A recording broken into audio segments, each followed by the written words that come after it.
Well, this is where we've got to so far with the electric Starfire conversion. This is the 10 kilowatt continuous QS motor mounted in the frame with a battery above it, and on top of that there's the controller unit.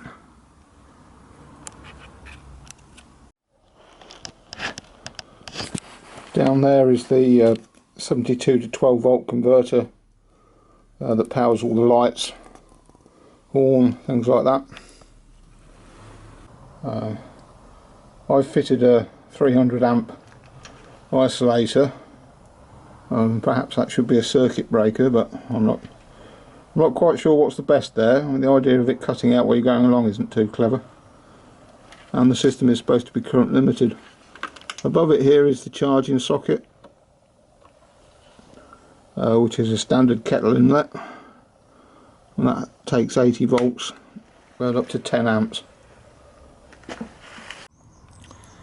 The motor's got a 17 to 49 tooth reduction gear built into it. They're helical gears. That's quite a nice piece of kit. A splined output shaft, which you can easily get different sprockets for. Once you've turned the isolator on, there's a key switch here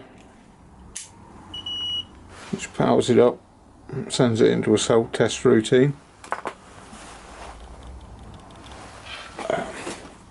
So the switch gear that came with this unit was really quite impressive. On the throttle side here, you've got a power level switch, got 1, 2 and 3. A button here you press,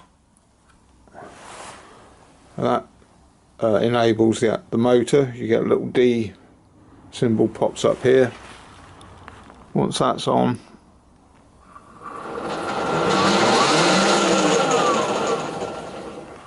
then you're in business. There's a light switch off side head. There's a headlamp repeater, main beam indicator there. Main dip switch is this side, along with indicators. Again, that's the indicators are echoed on the display. Horn button is there, but that's not connected at the minute.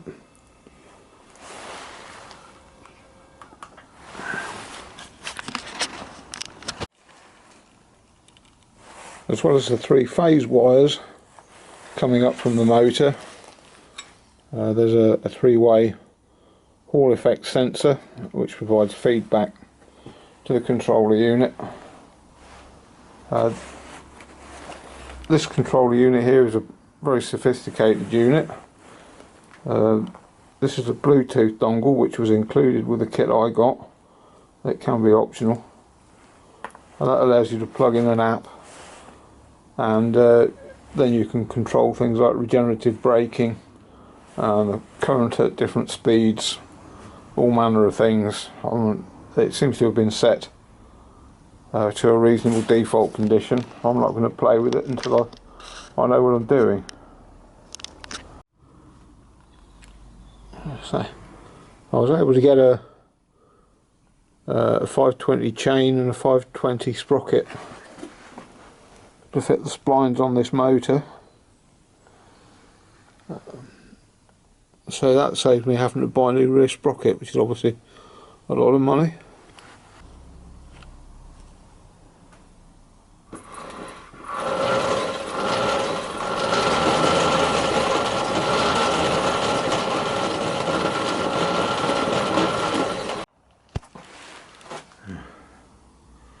I made up this stainless steel bracket to mount the display unit.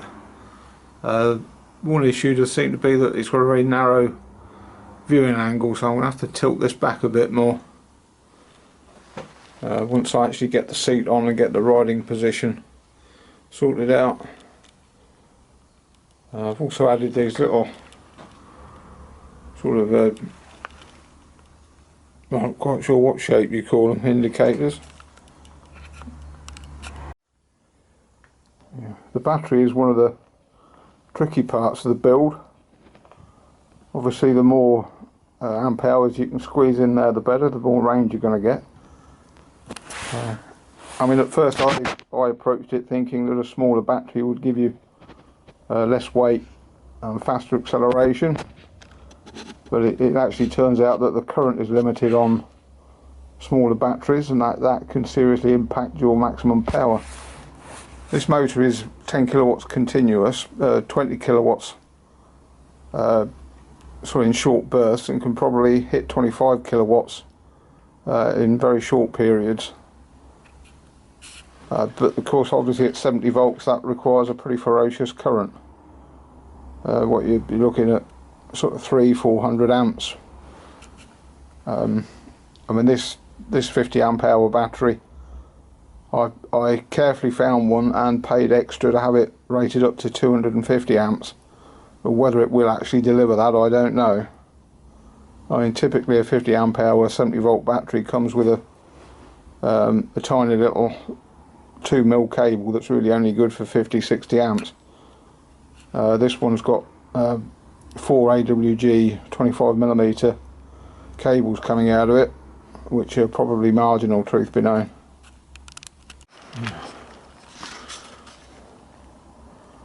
Just making this little video, it's made me appreciate that actually my next challenge really is making some sort of cover for this battery and electronics that looks fairly smart, and that I think is going to be quite difficult.